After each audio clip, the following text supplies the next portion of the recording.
কেমন আছো সব? আশা করি সবাই ভালো আছো। আজকে আমি এই ভিডিওতে বলবো আপনারা ইনস্টাগ্রামে ফটো এবং ভিডিও রিলস ভিডিও কিভাবে হাইড করবেন। তো welcome to my back YouTube channel creator Abu. আর আপনারা যদি নতুন হয়ে থাকো আমার চ্যানেলে একটি সাবস্ক্রাইব করবেন। তো সবার প্রথমে আমি অফিসিয়াল অ্যাপস ইনস্টাগ্রামটা এখান থেকে ওপেন করে নিব। তো প্রথমে ইনস্টাগ্রামে টাচ করে নিলাম। ইনস্টাগ্রামে টাচ করে নেওয়ার পর আমার প্রোফাইল এখানে আপনারা দেখতে পাচ্ছেন। তো প্রথমে আমি আবার প্রোফাইলে টাচ করে নেব। এখানে প্রোফাইলে টাচ করে নিলাম। প্রোফাইলে টাচ করে নেওয়ার পর যেমন ধরো আমি একটি এখান থেকে ফটো হাইড করব যাতে অন্য কেউ আমার ফটোটা দেখতে পারে না। তো প্রথমে আমি এখানে যেমন ধরো এই ফটোটা আমি হাইড করব। এই ফটোতে আমি প্রথমে টাচ করে নেব। এই ফটোতে টাচ করে নেওয়ার পর আপনারা দেখতে পাচ্ছেন উপরে 3 ডট নামে একটি অপশন শো হচ্ছে। আবার 3 ডটে টাচ করে নেব। 3 ডটে টাচ করে নেওয়ার পর এইখানে দেখতে পাচ্ছেন অনেক অপশন চলে আসছে। ক্রিয়েট এ কাটআউট স্টিকার, তারপরে শেয়ার টু ফেসবুক। এখানে যদি আপনারা শেয়ার করেন ফেসবুকে চলে যাবে। তারপরে নিচে আপনারা দেখতে পাচ্ছেন আর্চিভ নামে একটি অপশন শো হচ্ছে। তারপরে সবার নিচে আপনারা দেখতে পাচ্ছেন ডিলিট। ডিলিটে যদি টাচ করেন আপনার পোস্ট ফটোটা পার্মানেন্টলি ডিলিট হয়ে যাবে। তো এখান থেকে আপনারা এডিট করতে পারেন। তো আমি কি করব, ফটোটা প্রাইভেট করব, আর্চিভ করব যাতে অন্য কেউ আমার ফটোটা দেখতে পারেন। তো এখানে দেখতে পাচ্ছেন আপনারা আর্চিভ নামে একটি অপশন শো হচ্ছে। এখানে আমি আর্চিভে টাচ করে নেব। আর্চিভে টাচ করে নেওয়ার পর আমার ফটোটা অলরেডি প্রাইভেট হয়ে গেছে। তারপর আমি এখানে 3 ডটে টাচ করে নেব। এখানে আমার ফটোটা আর্চিভ হয়ে গেছে। তারপর এখানে আমি ব্যাক চলে আসবো। ব্যাক চলে আসার পর এখানে আপনারা দেখতে পাচ্ছেন 3 ডট নামে একটি অপশন শো হচ্ছে। এখানে প্লাস আইকনের কর্নারে আবার 3 ডটে টাচ করে নেব। এখানে 3 ডটে টাচ করে নিলাম। 3 ডটে টাচ করে নেওয়ার পর এখানে দেখতে পাচ্ছেন সেভ, এখানে হাউ ইউ ইউজ ইনস্টাগ্রাম, তারপরে save, archive, your activity, notification, time management. তো আমি এখানে আর্চিভ যেটি অপশন আবার আর্চিভে এখানে টাচ করে নেব।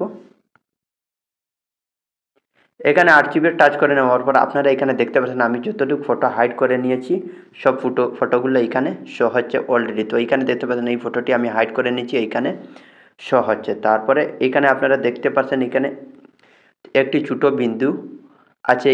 এই বিন্দুতে আপনারা টাচ করে নেবেন। এই বিন্দুতে টাচ করে নেওয়ার পর আপনারা দেখতে পাচ্ছেন এখানে আপনারা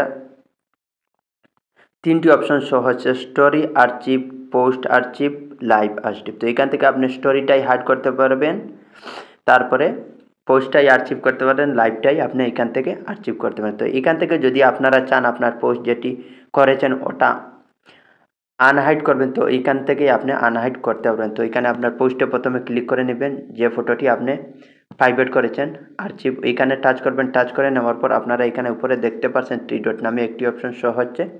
আবার আপনি 3 ডটে টাচ করে নেবেন। 3 ডটে টাচ করে নেওয়ার পর এখানে দেখতে পাচ্ছেন আপনারা আরও 4টি অপশন শো হচ্ছে, রিমেক্স, ক্রিয়েট এ কাটআউট স্টিকার, তারপরে শো অন প্রোফাইল, তারপরে ডিলিট। তো আপনারা যদি এখান থেকে ফটোটা ক্লিক করে নেন, তারপরে আপনার ফটো যেটি আপনি প্রাইভেট করেছেন এবং আর্চিভ করেছেন অন্য কেউ দেখতে পারবেন না, ওইটা অলরেডি আনহাইড হয়ে যাবে এবং আপনার ওটা আবার নতুনভাবে পাবলিক পোস্ট হয়ে যাবে। তো এখানে যদি আপনারা টাচ করেন শো অন ইয়োর প্রোফাইলসে, তো আপনার পোস্টটা আবার আনহাইড হয়ে যাবে। আর্চিভে প্রথমে ঢুকাচ্ছেন, তারপরে ওটা দেখতে পাচ্ছেন এখানে আপনারা শো হচ্ছে already. Show reels on your profile, your reels show up on your profile and people will be able to see and interact with it. Again, remix reels will also show and any content using original audio from these reels will be unmuted. তারপরে নিচে আপনারা দেখতে পারেন show on your profile. এখানে যদি touch করেন তো আপনার যেটি আর্চিভ করেছেন, হাইড করেছেন এবং আবার আপনার ওটা পাবলিক হয়ে যাবে, অন্য কেউ দেখতে পারে। তো এখানে আমি আবার টাচ করে নিব শো অন ইয়োর প্রোফাইলে দেখতে পাচ্ছেন এখানে রিস্টোর। তো ওটা আমার প্রথমে আমি হাইড করে নিয়েছিলাম, এখন ওটা আর আমার আর্চিভে থাকবে না, ওটা আবার আমি আনহাইড করে নিয়েছি। এখানে আবার চলে যাওয়ার পর দেখতে পাচ্ছেন প্রথমে এখানে ছিল, ওটা এখন অলরেডি আনহাইড হয়ে গেছে। তো আশা করি আপনারা ভিডিওতে বুঝতে পারছেন ফটো হাইড কীভাবে করবেন ইনস্টাগ্রামের পোস্ট। তো আপনারা অতি সহজেই এইভাবে ইনস্টাগ্রামের পোস্ট, রিলস, ভিডিও হাইড করতেন। তো আশা করি আপনারা ভিডিওতে বুঝতে পারছেন। যদি নতুন হয় আমার চ্যানেলে একটি সাবস্ক্রাইব করবেন। থ্যাংক ইউ, পরবর্তী ভিডিওতে আসবো।